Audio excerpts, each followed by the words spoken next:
अस्सलाम वालेकुम। उम्मीद करता हूँ कि आप लोग खैरियत से होंगे। आए समझते हैं कि वक्त के साथ चीज़ें कैसे समझ आती हैं। कुछ ऐसे फैसले होते हैं जो हम फ़ौरन नहीं करते और हम कहते हैं कि वक्त के साथ इस चीज़ की मुझे समझ आएगी।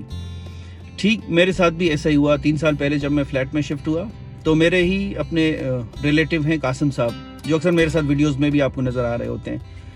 उन्होंने जब मुझे फ़्लैट दिखाया तो पूछा कि आपको फ़्लैट की समझ आई? तो मेरा जवाब यही था कि मैं रहूँगा तो फिर मुझे समझ आएगी, क्योंकि उस वक्त तो मैं सिर्फ ये देख रहा था कि इन्वायरमेंट में मेरे अपने लोग रह रहे हैं तो मुझे कोई डिफ़िकल्टी नहीं होगी।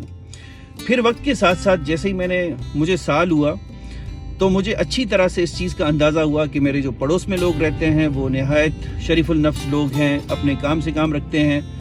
सामने वाली जो फैमिली है, उसके साथ वाली जो फैमिली है, तमाम लोग बहुत ही अच्छे हैं और उम्दा किस्म के लोग हैं। वो किसी के साथ कोई इतना सरोकार नहीं रखते और कि उनकी वजह से किसी को तकलीफ़ हो। इसी तरह बहुत सारी चीज़ें ऐसी होती हैं जो हमें बर वक्त समझ नहीं आती। चाहे आपके इस्तेमाल की कोई चीज़ हो, चाहे रिश्ते हों, बहुत सारी ऐसी चीज़ें, बजाय इसके कि हम जल्दबाजी में फ़ौरन डिसाइड करें। मेरे पास एक और भी स्टोरी है शेयर करने के लिए। 4 दिन पहले ग़ालिबन छोटा भाई आया था एहसान, तो हम फ़ोन लेने चले गए। तो मुझसे पूछता है फ़ोन की समझ आई? तो मैंने कहा चले मैं अपने पास रखूँगा तो फिर मुझे समझ आएगी।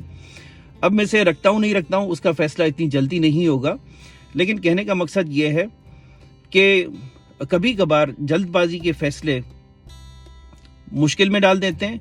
हाँ, कुछ ऐसे सर्कमस्टांसेस होते हैं, कुछ ऐसी चीज़ें होती हैं कि जो हमें बर वक्त करनी होती हैं, उनकी मैं बात नहीं कर रहा। ये वो फैसले हैं जो थोड़ा सा